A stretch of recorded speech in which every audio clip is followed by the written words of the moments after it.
In what was a 123-115 win over the Milwaukee Bucks, the Pacers led from wire to wire, jumping ahead by as many as 16 points before ultimately walking a fine line during crunch time that saw them take a huge step forward as Andrew Nembhard clinched the game with a giant step back. That shot is a triple against the switch from Giannis Antetokounmpo. The biggest play of the game in terms of pushing the Pacers across the finish line.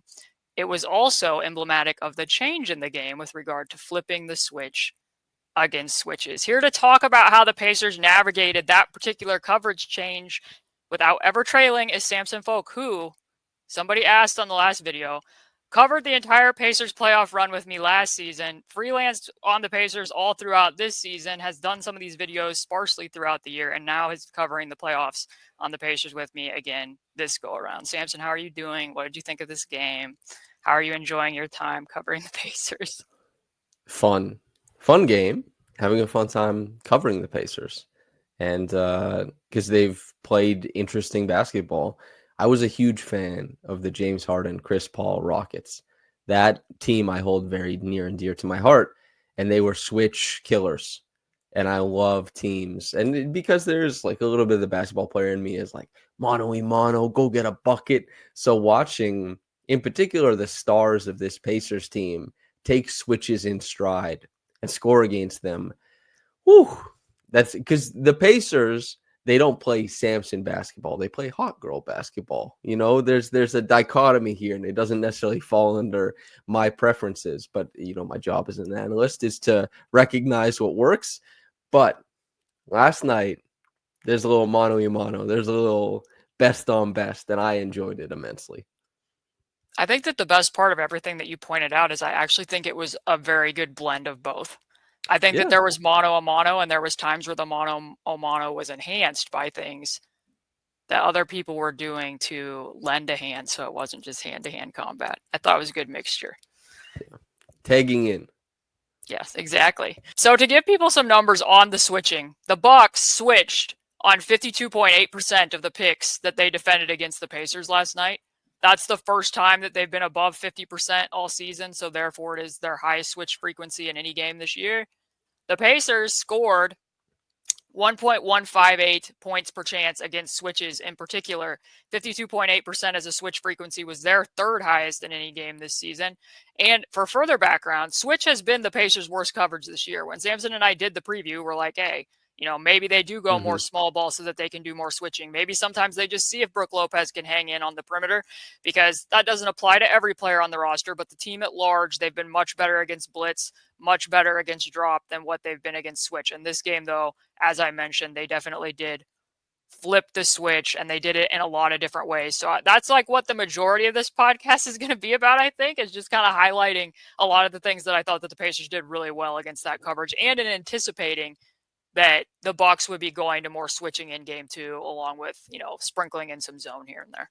This captures a couple of my heaviest critiques against Tyrese Haliburton, which is they're not always so heavy, but if anybody, you know, if there's any return listeners or watchers from last playoffs, I spent some time hand wringing about, you know, Tyrese like drive frequency, what I want to see more of. And obviously there was injury stuff that he was dealing with, but this game that I just watched from Tyrese was one of my favorites I've ever seen from him. It wasn't the easy like 30 and 12 game where he's just directing traffic and having the easiest time.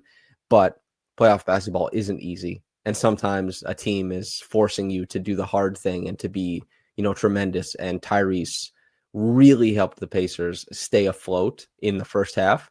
And then also Nembhard in both the three that he hit, stepping forward, step back. Yes, we all love that, Caitlin. It was very good. But also wiggling middle before that on Giannis to create the three for Pascal.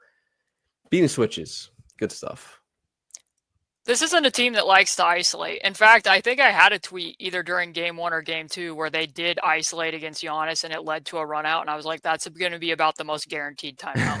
Like, there's like two or three things that you can tell. Like, if the Pacers don't get back in transition, if they give up more than one offensive rebounder on a possession, or if they isolate on like a single pass play and it doesn't go anywhere, you can about count that the Pacers are going to take a timeout. And they did in the first half.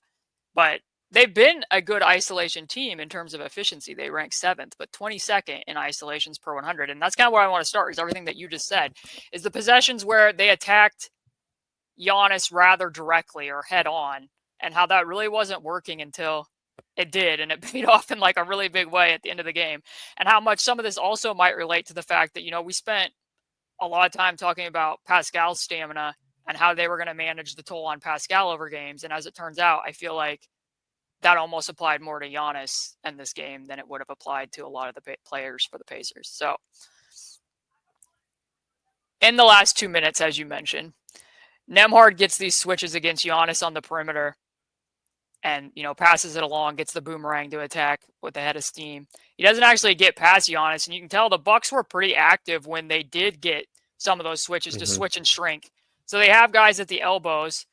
Miles at first had Dame guarding him there. He could have, dived down to the block. Instead, he sets that top pin to get Pascal free. That's the first of the really big threes they had made when the Bucks pulled within 2 to put them back up 5. And then obviously this one that ends up leading to Nembhard being isolated on the left side of the floor against Giannis. And what's so funny about Nembhard in this moment is this is like the most casual step back I've ever seen, I think, in a very high leverage moment. And you could count a number of times in this game where he passed out of like open catch and shoot attempts. This is an open gym step back. Or was very hesitant at times against zone when he had clear looks. And here he's just like, nope, this is my time.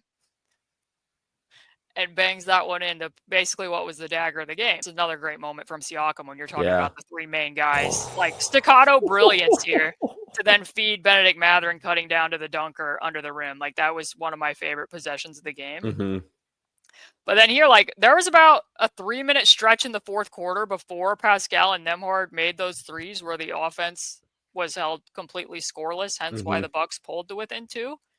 And they get this double drag, want to get the switch. I thought that they probably should have gone to the 77 skip so that Nembhard would have gotten the switch against Portis rather than Giannis. And then he kind of has to back it out. And this is where I was like, the offense is getting a little bit sticky. Like this didn't work exactly the way that you're wanting it to. And then, Tyrese had a standstill 3 in the fourth quarter against Giannis, which I don't really think is necessarily what you want. And then this is the one that I referenced when they ended up taking the timeout after they gave up the run out here, where Ben tried to pass it on and then Ben got it back and just tried to walk into a 3 that led to a transition moment. So that's what I'm talking about, the blend of things. What changed there on those 3s for Siakam and Nembhard to an extent is that in both cases, and we can talk about Miles a little bit here if you want to, Miles didn't even touch the ball, I don't think, on either of those 2 possessions, but he was active to be flaring that switch and shrink coverage so that there would be passing avenues if Nembhard had needed them. And that's kind of what I think is somewhat emblematic of what Miles' role in this game was. Because if you just look at the box score, you're going to think that he didn't do that much. And I thought that he was overall quite strong for them in this game on both ends of the floor. There's a lot of centers who have a year or 2 run where maybe they shoot it a little bit better. Maybe they're an interesting kind of pseudo stretch 5. Maybe they play with a really strong ball handler who gives them a lot of great looks out of the pick and roll, and they shoot up into like 14 points per game, but the team isn't very good. The centers who last a really long time and the centers who play on good teams are the ones who wheel grease and do the thankless job. And Miles is a lot of flash to his game. The big weak side blocks that define the early part of his career, the fact that he has always shot better than most centers, and that's a huge part of his game. But in this game, and in hopefully increasingly more games, working as the wheel greaser to allow, his talented teammates to get into more advantageous spots and to open things up. This is that veteran savvy. And I thought that's like well done to Miles for managing that. And especially because game 1, it was a different performance for him. And game 2, he dedicated himself to something a little bit different. Impressed with Miles.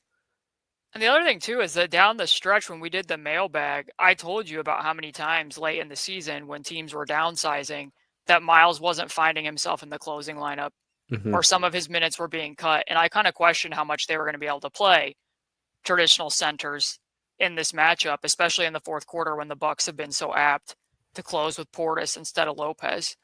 And instead, Miles ends up being out there for the entire time. And like the amount of stuff that he's being asked to do, like if people just watch this one like singular sequence, when he's out there in the Portis minutes, he's having to really be smart with angles for where he can help off and roam and still get back to the basket. And like this was a live ball turnover from Tyrese. You know, those are pretty rare, and Miles gets back in the play and gets a hand on it.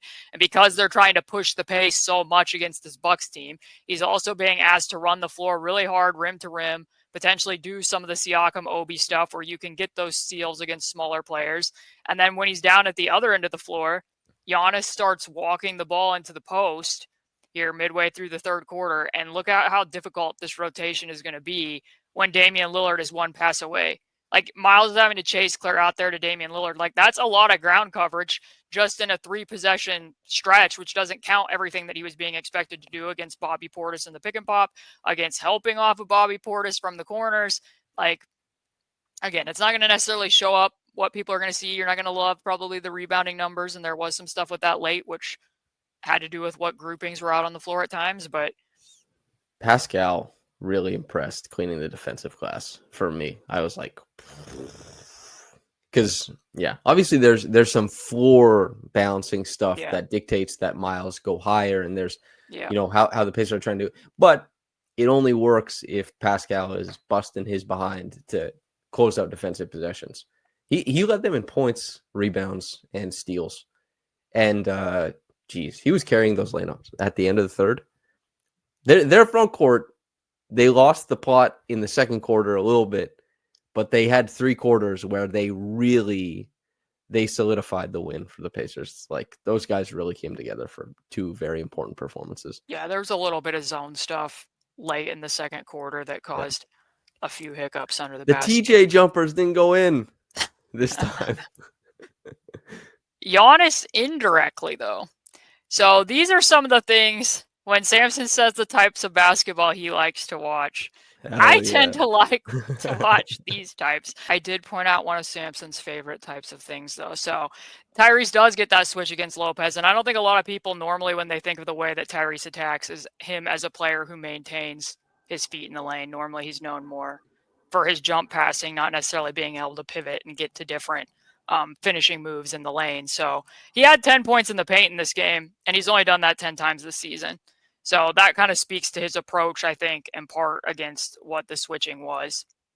Tyrese is a podcast listener, and he wants Samson to enjoy the basketball he's watching. So I thank you very much, Tyrese, for. And this one, Siakam wipes out while he's setting the kind of early drag screen there for Tyrese. And this is like a Greg Popovich favorite to attack switches. So it's a 1-4 pick and roll so that you can get Giannis on ball. And then this is kind of returning the favor to the Bucks, which is why I liked it, because, we talked a lot about the 4-5 switches between Siakam and Miles and how last season that could kind of be problematic for the Pacers because Siakam's a bigger body. He's not always the most stable at the point of attack when he has to fight through a screen. Well, the exact same, perhaps even more so, applies to Giannis when he's the on-ball defender, and then you bring a second screen. So 1-4 pick and roll followed by 1-5 pick and roll, but for the Bucks it becomes 4-5, and Giannis is like gonna duck under that, and then they switch it, and then Tyrese uses that hesitation and is able to get to the rim for the dunk again. A lot of gumption there for him in the second quarter. Yes, we love the gumption. He rejected screens as well all night when guys were trying to play him like too close or trying to sit on something.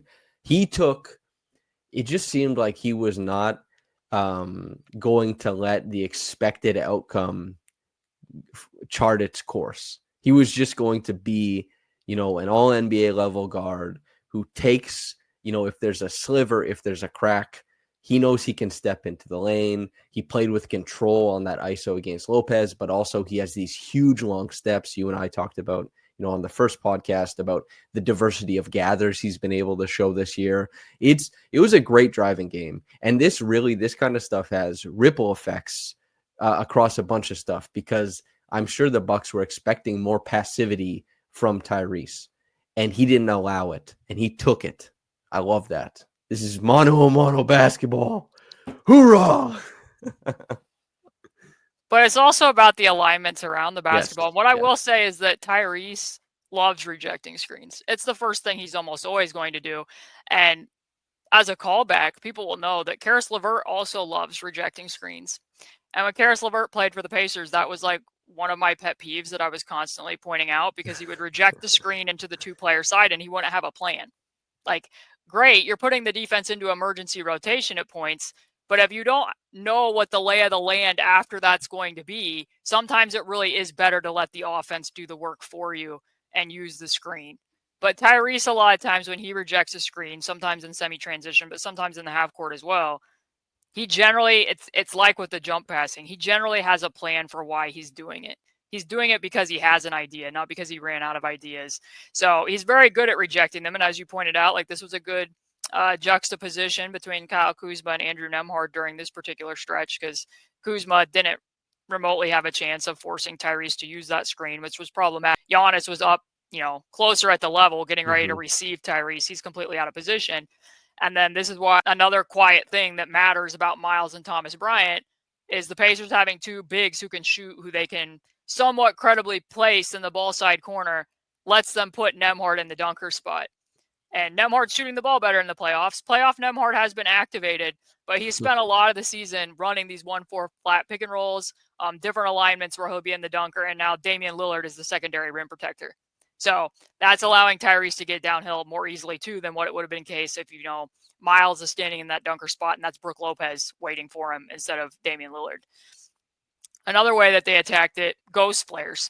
There was a lot of flare screening going on for Tyrese Haliburton in this game, and I thought that this was really impressive from Benedict Mathurin. Mathurin didn't have the best game overall, but I liked that he motioned here and wanted Miles to come set that flare to, again, like, it's not only just head on against Giannis, it's like, how can we punish Giannis as an on-ball or off-ball defender, force him to have to climb over the top of that flare or get underneath it and stuck behind Tyrese going behind it, and then he's able to knock down that shot.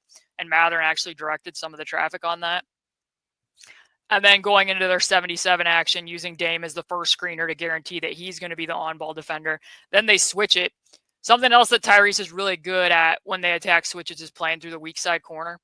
So he reads the scram switches before they happen, and he'll beat the timing there a lot. So when they run that 77 and Dame gets on it, they have to recover to the weak side. They didn't scram Dame out quite yet, and Aaron attacks that, and then Miles is able to get the offensive rebound. Can I just say, yeah, that's such a good point, because I've been watching these games. My roommate, my best friend Oleg, watches them with me, and I was talking about a scram switch, and it comes up so often with the Pacers because of how they hunt. And he was asking me what the advantages and disadvantages of it are. And I say, well, a lot of times teams actually can get away with them because teams are bad at entering the ball to the post and looking for that. However, the Pacers with Haliburton are so strong at that. And that's such a nice little detail, is that he times up the scram switch so that you don't get to easily, reposition the back end of your defense. It's a special thing as a lead ball handler to get these types of wins consistently. And it's too, because I use the word scram, but it's more so like a kick out switch on the roll than it necessarily is in the post, which is giving them more downhill momentum. Because here they do it again. You can see Dame's getting off the ball. And like to point out, which I should point out, this was Damian Lillard's first game in several weeks. He talked about, not being able to condition last week, and that, you're going to have to be entered into the series at some point. This is when he did it. But like, to the Pacers' credit, like, that is a reality, and forcing him to cover this amount of ground and being able to beat him, being able to get back to the corner. And I really, really liked this possession, because that's what they did. Dame's, being scrammed out to Obi. And you wrote the piece at the end of the year about Obi Toppin, and your one line in it was, teams are going to load up on the stars. They're going to bring more exaggerated coverages, but they'll forget about the fourth or fifth man on the floor. They forgot about Obi Toppin. Yep. As you had predicted. And then there's just one more example here where, like, the Pacers just did really good getting to and reading, being able to run their existing offense against the switches, but still finding the weak link in the chain within those plays. So this is that's the vertical chase screen where the Pacers come up out of the corner. Obi gets that switch against Damian Lillard. If they don't get anything there, a lot of times Miles will have it, and then they'll reverse it. And then a lot of times it ends up being like a stagger for Aaron to come to the top. They don't even need to get there, because Damian's already heading over to Aaron on that scram switch again. and then Aaron's able to beat it through the weak side corner. So they did a lot of their attacking against the switches, as you said. Like sometimes late in the game, it was head on, and when it's switch and shrink, we're going to set some other screens to occupy, help defenders in those situations. It was a blend of both. There were times where it was Siakam going staccato one-on-one against Giannis, which that's the greatest point ever of this is why we brought you here. This is what we needed, something different from our lyricism. And at times it was also very lyrical. It's playing through the Tyrese flow game, making the reads through the weak side corners and attacking from there, playing through the flares and the choose your own adventure of which side he can go off of and putting Giannis into action that way. So I just wanted people to know, I think that the Pacers, from what I've seen, this was one of the better games I've ever seen them attacking switches. And could the Bucks have been better at times? Yes, but I don't want to completely discredit what the Pacers did here because they were clearly prepared for the Bucks to do this more often, and they executed what they needed to do. Yeah, and there was just you had the clip up there of Pascal attacking Giannis, and it was so similar to how you described him when he was a Toronto Raptor, a piece of paper kind of slipping through a crack in the door, looking for advantages that don't seem like they're there, and just working so diligently with a live dribble to shake and move until an advantage appears. But also, he got the switch on AJ Green, empty side, took him there, got the push shot to go early on in the game. Taurean Prince switched off of Haliburton onto Pascal, and he went into the lane, found a bucket. It's not new for Pascal, but he was part of the surging tide of switch beating, which, man, fun game. That's the good thing. I said this as I watched the Raptors go from this unbelievable team, because they had a fall from grace to the Tampa season, right? They were championship team. Then they were one of the best teams in the league. They didn't obviously do that well in the playoffs, but they went from a team that won a lot of different ways to a team that lost a lot of different ways. And the Pacers, when they were coming up, they won in one specific way, but they really have become a team that wins in different fashions. Boy, is that important. That's so important and so impressive. And I think a lot of this got pinned on Brook somewhat too, because it is I showed the clip right there where twice Tyrese beat him off the dribble with hesitations and getting to the rim. But I looked it up, and they still scored 1.13 points per chance against switch when Brook wasn't on the floor. Mm-hmm. So I don't think it was entirely a case of well, maybe this will work the 10th time Doc tries to switch Brook Lopez. I don't think it's necessarily that.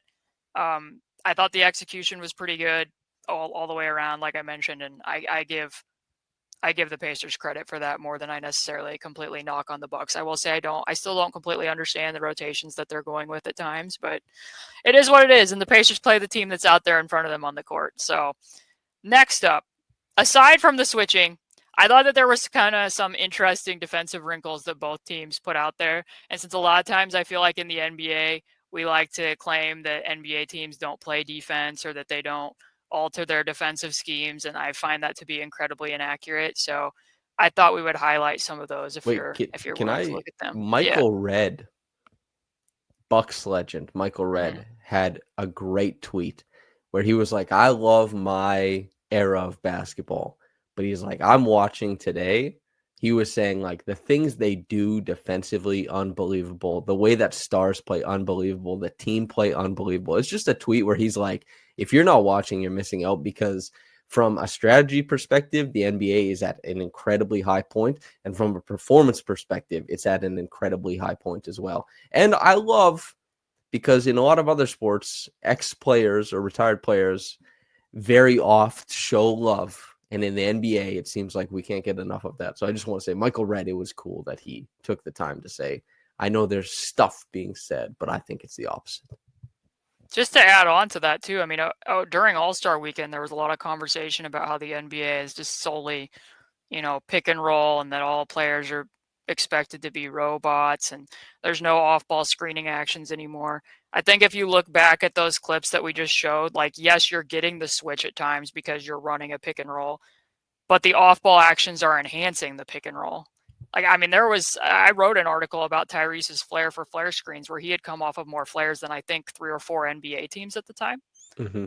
There's still a lot of teams running off-ball actions. It may look a little bit different because in part, if we're being honest, like a lot of guys who thrive shooting out of off-ball situations, those plays are easier to scout and take off in the playoffs than what Yep. other things can be. Hence why teams don't run them as much, because they're easier to game plan and scheme for. But that doesn't mean that there isn't off-ball action involved in the NBA. And there's a lot of things happening on a basketball court at once in today's NBA. I wonder what the frequency is for just like straight wide pins in regular season versus playoffs. You know, Yeah. I like that play.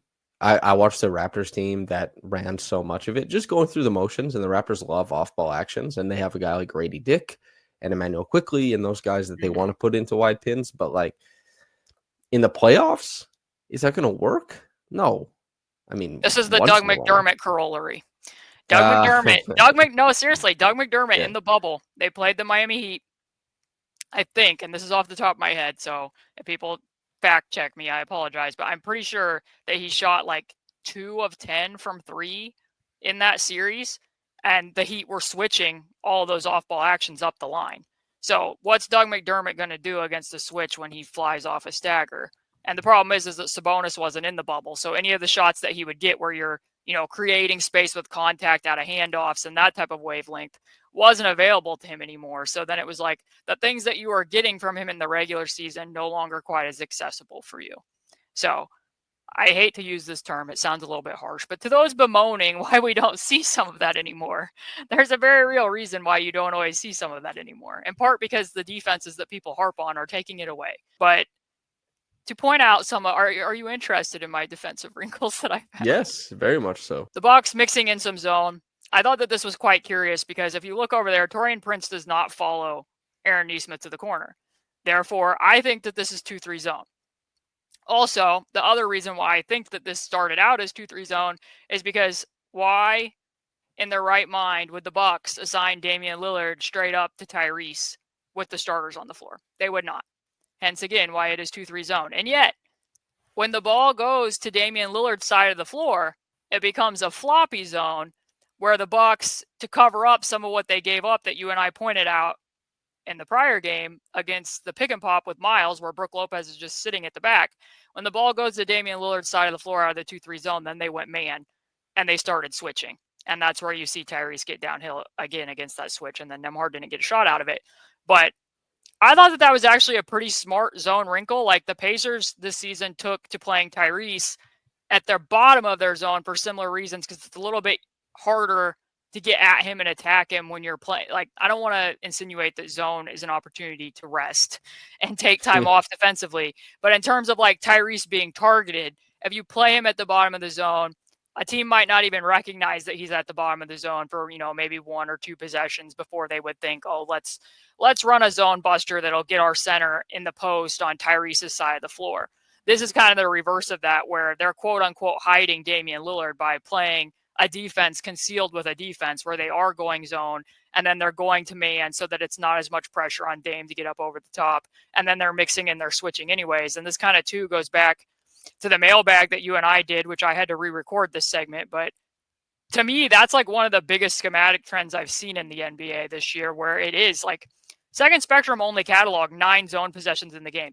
They did not call that a zone possession. They called it a man possession. I think the beginning of it was clearly zone, but it's like what Mike Prada told me on Blue Sky, where he said the NBA's reached or past the zone versus man era. It's just teams trying to defend space as best they can, and being able to morph between those two things, I thought was interesting. Yep. The Raptors morphed often and did so pretty successfully under Nick Nurse, and they, like, even as a championship team. And the Celtics morph. Good defenses morph, and like the reason why teams didn't always want to switch man and zone was because, like, what if something gets lost in the shuffle? But good teams don't lose it in the shuffle, and then you get to throw all these crazy looks and all of the rotations that players are used to seeing and have kind of pre-programmed their decisions against this. Suddenly everything is moving differently and it just sets you back. So you don't get those automatic reads. It's good. And Mike is always the best. Come on.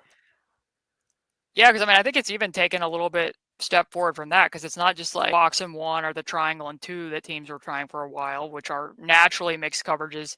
it's mid-possession switches where it's almost like you're Mm-hmm. stepping on a booby trap and being like, oh, this is something else now. But Do you another ever one that watch? Do you ever watch The Goonies? I did not. Samson, I think you should know by now that there's most movies you could bring up, and you're going to ask me if I've seen them, and I'm going to say no, I'm probably just letting you not. know. The Goonies is like the booby trap movie. I'm just letting you I know. feel like Indiana Jones is probably the booby trap The movie. Goonies Or outdoes maybe Indiana Jones booby traps. I'm telling you. or maybe The Mummy. That might be the booby trap They movie also have too. the kid from Indiana Jones is in The Goonies. Ki Kwan, the one who had the resurgence in acting lately. Anyway, defensive wrinkles. So some things that the Pacers tried against the zone differently than what they were doing in the prior games is people earlier in the year I had a tweet after they played the Bucks and gave up that 19-point lead and then they played the Heat that at the time Siakam I think had between 5 and 10 paint touches against zone the whole season and I still don't think it was over 10 by the end of the season. They had him coming up and setting a flare screen for Tyrese at the top of it so that they could get him in the flare slip situation. In this case, Tyrese decided that he was going to create space coming off of that flare against Giannis, and he doesn't end up making that shot. But just being able to get different reads out of this where they can get the flare cutter or the flare slip. Siakam goes and sets that flare again, and then he slips it. And then ideally, that's you're getting that 3-on-2 on the backside there, where if Siakam gets that high low, he can feed Miles. If the top player guarding Nesmith sinks down, then you're going to be able to get Nesmith wide open. I thought that Siakam needed to throw a lob here so that Miles Yes. could have a quick up rather than trying to throw the bounce pass. So Giannis ended up meeting Miles, but I like the geometry there a lot. And then you wrote about this in your piece, your gamer last night, how important it was that right out of halftime, they immediately went to this again when the Bucks were in the zone and got Siakam in the middle of it again. And then they had Miles spaced to the corner rather than right under the dunker. That created problems. And then Aaron right away knocked down that three. So I think that even more so than this series, that might be something that they look at a lot if they end up playing the Cleveland Cavaliers in the next series, given what I told you about how infrequently Siakam touched the ball. He was like 1 of 5 in the second half of the game that quote unquote mattered against the Cavs. And Kenny Atkinson said afterwards, like basically we ran the zone to get Siakam out of the game because he had 20 points at halftime. But I don't want to look too far down the road because obviously there's still a lot of this series to be played. But another just point that between Doc trying that with Dame at the top of the zone, the Pacers implementing other things to counter the zone, I think that a lot of times there is a lot of punch, counter punch of coaches anticipating what the other person's going to do next. That's really fun to watch in the playoffs. So I wanted to highlight that. Yeah, and we already saw it through 2 games. A lot of punch, counter punch. I want to ask you because we discussed it a little bit. The offensive rebounding, as a team, it's not like they went against style because, as you mentioned, like it's a Doc Rivers led team. This is not going to be a huge feature. But what did Giannis have 7 by himself? And you kind of asked me like, how do you think this progresses? And I was like, well, maybe Dame having more of the ball means Giannis gets to go be crazy in the paint. And what did you make of the offensive rebounding? I guess is it just like, yeah, Giannis is a problem, or did you see anything else that makes you wonder about it? I think you made a really good point with what you just said and what you said on the prior podcast that because Damian Lillard was out there, they were running quite a bit of the Bobby Portis pick and pop at the top of the Yeah. key. And because Miles was guarding that pick and pop, if Pascal wasn't on the floor, as much as Aaron will, scrap and claw as much as he can, that created opportunities for Giannis to be attacking the offensive glass a little bit more, which did prevent some of those runouts. And that was kind of like when you look at it, that's kind of the 3-minute stretch when things started to get a bit dicey Mm-hmm. for the Pacers in the fourth quarter. Was not only that they had, not necessarily the best execution there for a very brief span against the switches themselves, but because they were confined to the half court, because there were a couple possessions where Giannis got second chances on the glass because that's what alignment they were able to run because Dame was available to play. And you hit that 30-foot bomb. You got 3 Portis triples in a short amount of time. Okay, so the next question, Everyone comments that they love watching the film. So let's honor I think that. part of the reason why is, and why I like doing this with you so much, is because before my podcast got taken away from me at Indie Cornrows, it's all audio. Like we were never doing anything Yeah. video. And because sometimes you and I are talking about things where I remember a play that you're talking about, I watch these games more than once. Not everybody's, up at 2 o'clock in the morning rewatching a Pacer game. And we're trying to describe it, but when there's the visual aid there and people can follow along, I think it makes more sense than me just, being Hmm. a jargon merchant sitting on a podcast. A jargon merchant. Oh Lord. Okay, so what I wanted to talk about is, did you notice anything interesting aside from you saying that this was one of your favorite Tyrese games offensively? Did you notice anything different or that stood out about Tyrese defensively in this game? Scrappy. That's like if you're looking for more specifics, I'll lean on you for that. Scrappy is the term I would use. Again, not to call back to the mailbag too many times, but there was somebody that sent us a question in the mailbag, which I later had to re-record for tornado reasons. But the person wanted to know, can you highlight ways that Tyrese has improved on defense? And to let people know, I was asked only to highlight the ways that he has improved, not to be pointing out the things that he still doesn't necessarily do well. So at the time, I was like, one of the things that I think that he's improved at, which is enhanced by the scheme, is because the Pacers don't rank dead last in closeouts anymore. They don't show the lowest amount of help on drives anymore. And because he's still a player who typically defends weak side corner most often, he is going to be put against Taurean Prince and other low usage wings. It's allowed him to be more active and do the things that he does well. And he himself going into this season talked about, like, what can I get better defensively? And he said that he watched film. And I think even off ball that there's times where I'm not in the right place. And I just want to be more accurate being in the right place at the right time. And I think that he's done that at a pretty high level, sometimes within coverages that they're doing where, he might anticipate a pocket pass knowing that they're going to stay home at the dunker, different things that he does there. He's always been good at sticking his arms in passing lanes and, peeling with urgency. He has one of the highest block rates on 3-point attempts among players, all players, but especially guards over roughly the last 2 years. So being able to do this within this defensive scheme showed up. And because you and I have both talked about what Siakam's role has been this year and why he's been so impactful in terms of being like, 99th, 100 percentile impact defender in terms of on off, is because he's been the roamer. Like a lot of times he is assigned Ochai Abaji and he's mastering angles and he's pouncing and helping off a strong side corner or a weak side corner. He can't do that in this series because he has to guard Giannis. Mm-hmm. Andrew was doing it in game one. Andrew couldn't do it in game two because Andrew's guarding Damian Lillard. They still needed to have somebody helping in the gaps and roaming as much as they could. And it couldn't always even be Miles because Bobby Portis was making every shot in sight. So that means this is going to be Tyrese Haliburton. So things that I thought that really popped is some of these coverages. So this was right out of halftime.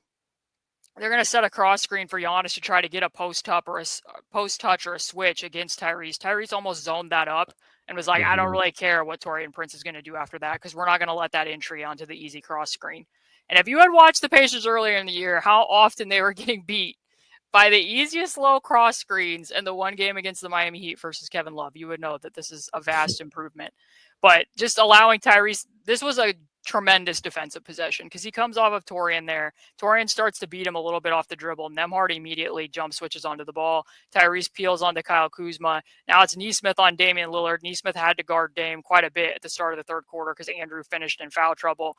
Now Andrew's helping off down from Taurean Prince. Miles is clear off of the corner off of Brook Lopez, and now it's a shot clock violation. That is a tremendous cohesive defensive possession that started with Tyrese kind of playing a little bit of a one-man zone. That showed up time and time again in the third quarter, where even if they're helping up early in some of these situations, Tyrese got caught here. He gambled and he knew it, and he, put his hand up and basically apologized on the next possession because that one didn't go his way. He's cut down on some of those plays this year, but look at where Tyrese is helping from on this Bobby Portis pick and pop.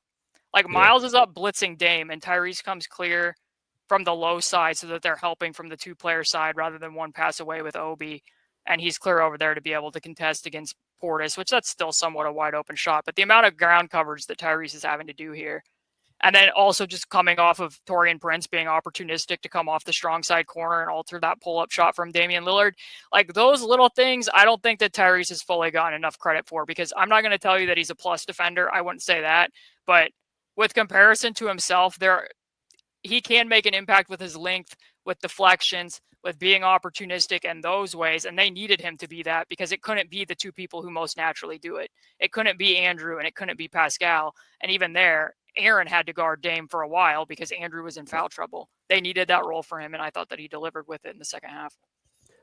To be a good cheater on the court, you have to know what you're looking at. You have to know what the other team wants to do. So it makes sense to me that Tyrese is like defensive film guy, and Tyrese obviously is well aware of other players' proclivities.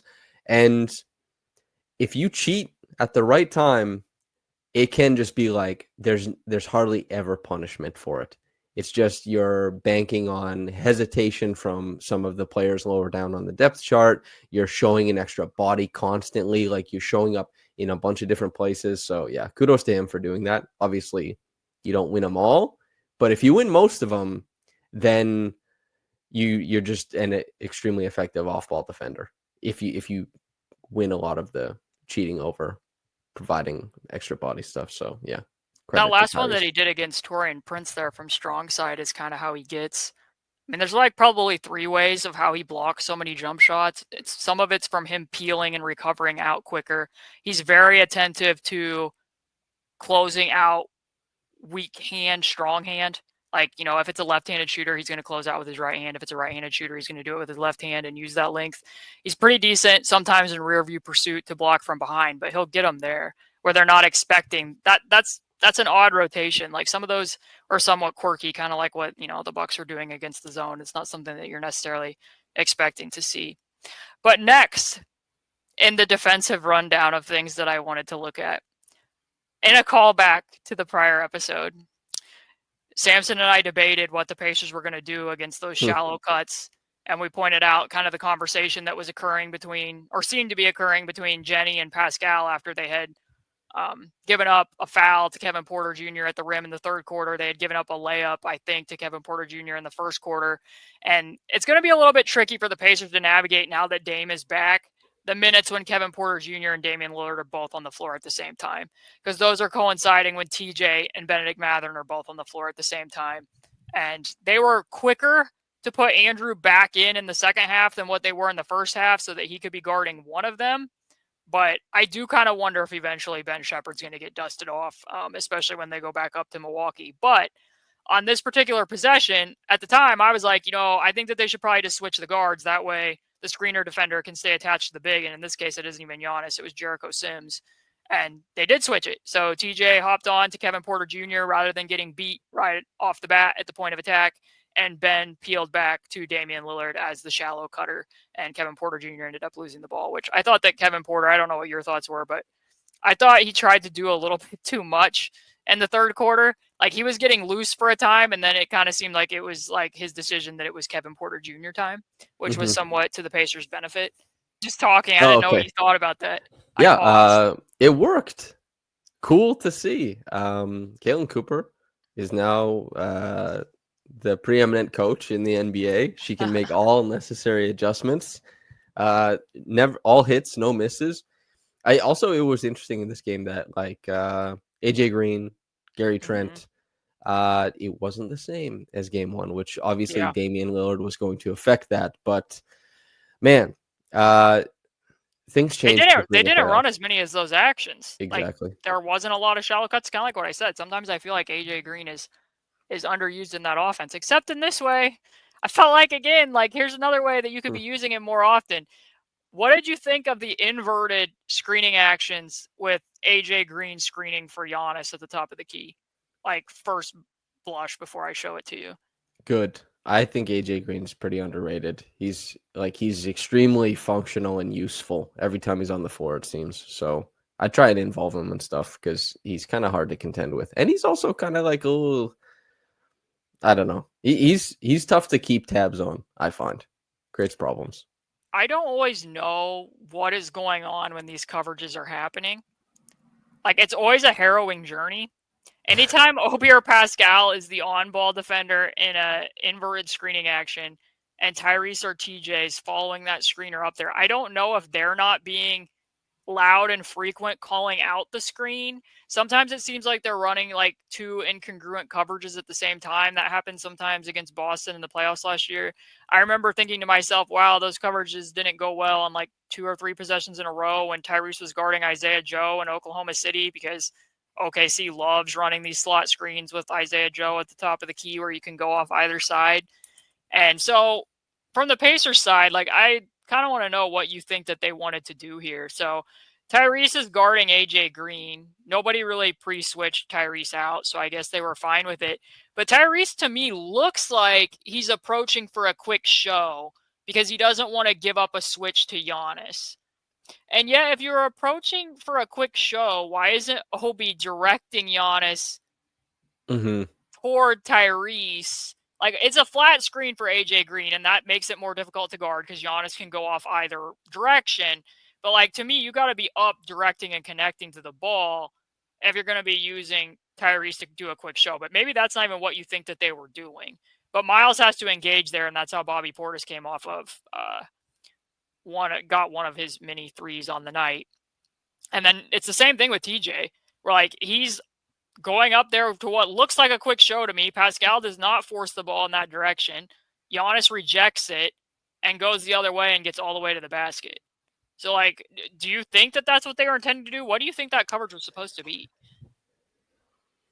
I think probably the show, but I think this is just miscommunication. Like, I think I don't know. I hate being too harsh on players when it could be miscommunication the other way, but it looks like a lack of diligence perhaps from Obi and Pascal. But I guess like it's not like they face a ton of this. So, and like as you said, they've had problems with this in the past. I don't know.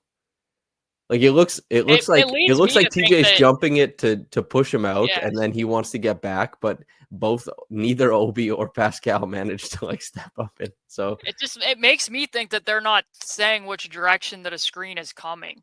Because, like, obviously Tyrese and TJ have full visibility of what's happening. It's making me think, like, are you not telling them which side to force the ball handler? Like, I don't know. This has yeah, happened several times, and it's not just against the Bucks. So, like, not to harp on the AJ Green stuff with the Bucks, but like some of their best actions have actively involved him, and they really didn't go to that many times. I think if the Bucks get back into this series, I think we'll see AJ, his involvement and minutes go up.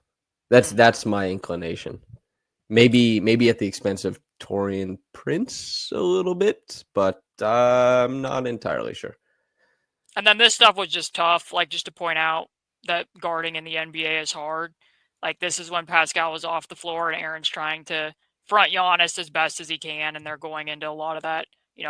There they didn't even fully run the pick and pop. Mm-hmm. Giannis maybe pushes off a little bit, but like that's the geometry that when Miles is that high on the floor, now Tyrese is having to be the low man, and there's not a lot he's going to do to stop Giannis at the rim rotating over.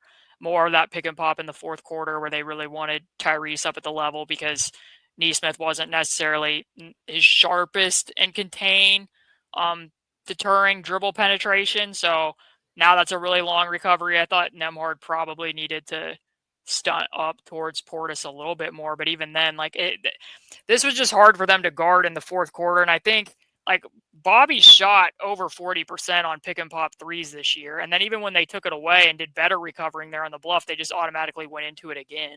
And now you're forcing those long recoveries from Miles. And then, like you said, because Giannis had those opportunities, because Dame could be running up top, that's when he started getting those offensive rebounding opportunities. So I wonder if the more Dame starts to feel closer to himself, if they'll look at that even more for exactly what you pointed out, that like Giannis probably is your best option to really hit the offensive glass if the Pacers are going to be that so small where, it's either Nesmith fronting him or Tyrese helping from the backside.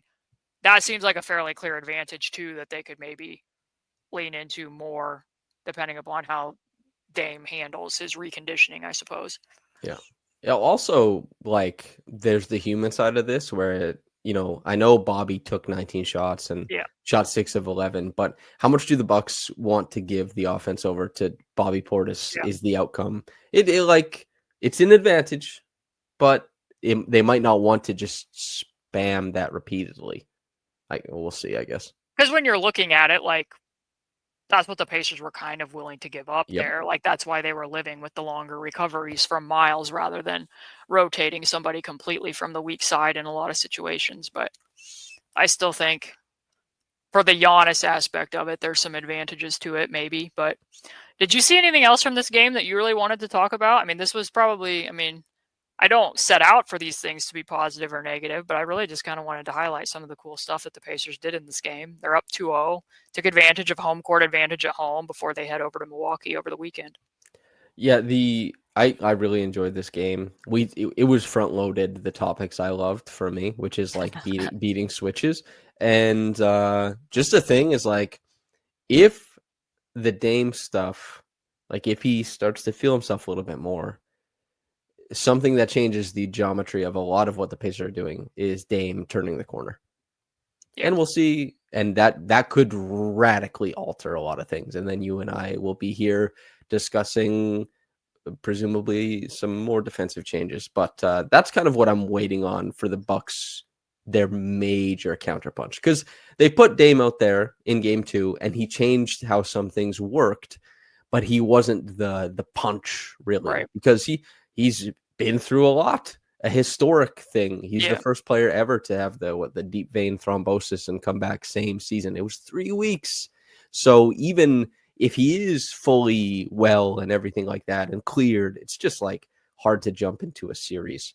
And, for Pacers fans, obviously you want, him to not play like awesome, but it's in the cards. It might come around. And his driving game, I remember last year, undid a lot of stuff that the Pacers tried to do defensively. And if he provides that oomph, something to look out for. And I do wonder too, I mean, the scheme's a little bit different now than then. Mm-hmm. The execution of the scheme is better now than then.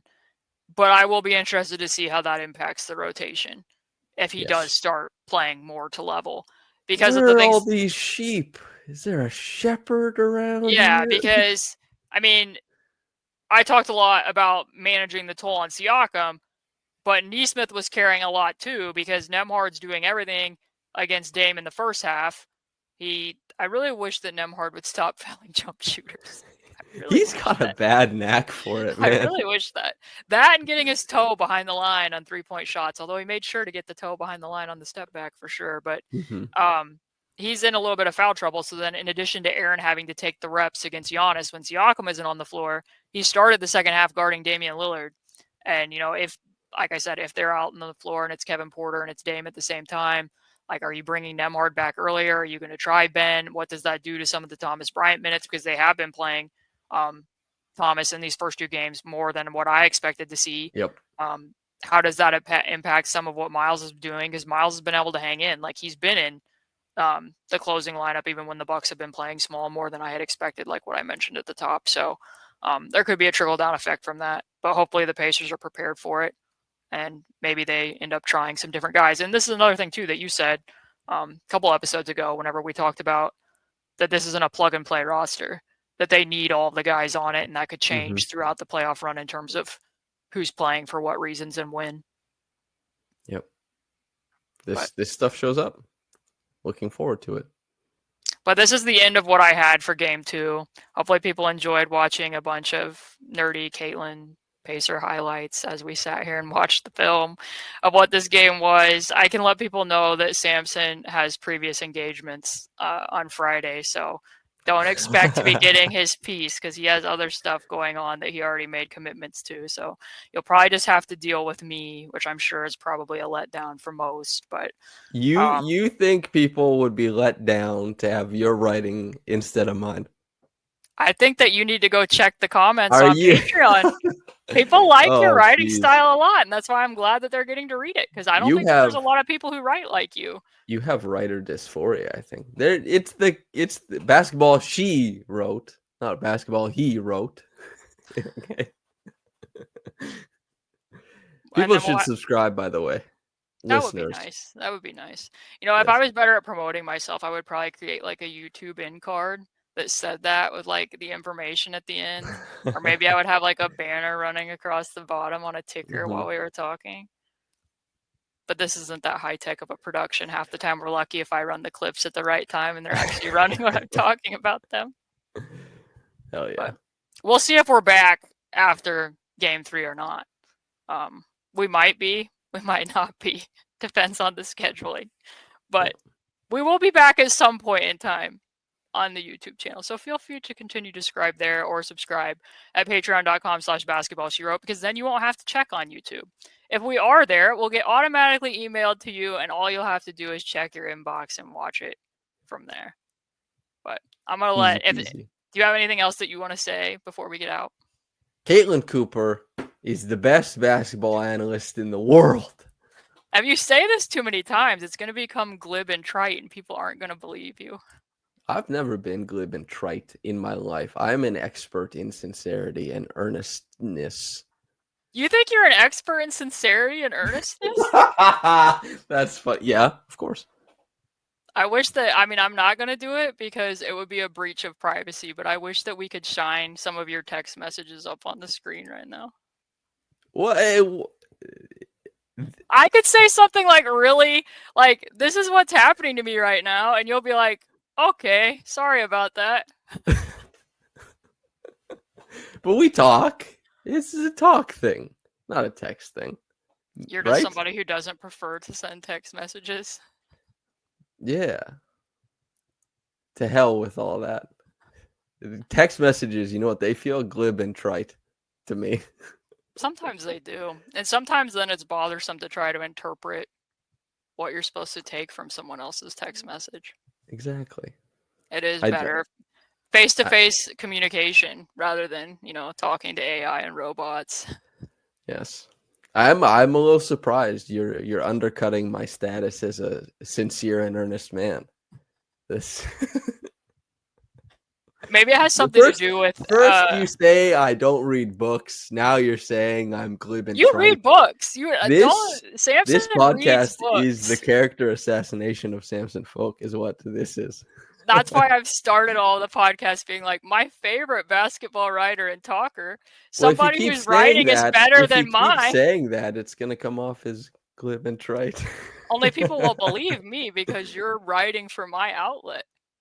Like, if I didn't really believe it, I don't think I'd have you here, would I? Yeah, probably not. That's it. Punch, counter punch. You're the Pacers, I'm the Bucks. I like that. I think that'll be a good outcome. I hope. That means I have the upper hand. Yeah. I'm up 2-0 in this debate. Okay. Well, I'm going to let you say the sign off because I appreciate it and it's better than mine. Another thing that you're better at than me, the sign off. Thank you so very much to everybody for tuning in with us. Make us the biggest, baddest Pacers podcast. We want to grow on YouTube. And also, this show is built off of the Patreon Basketball She Wrote. You can subscribe over there. And whether you got into this in the morning or at night, have a blessed day and goodbye. See, everybody feels better just from hearing that. It's going to be a blessed day now.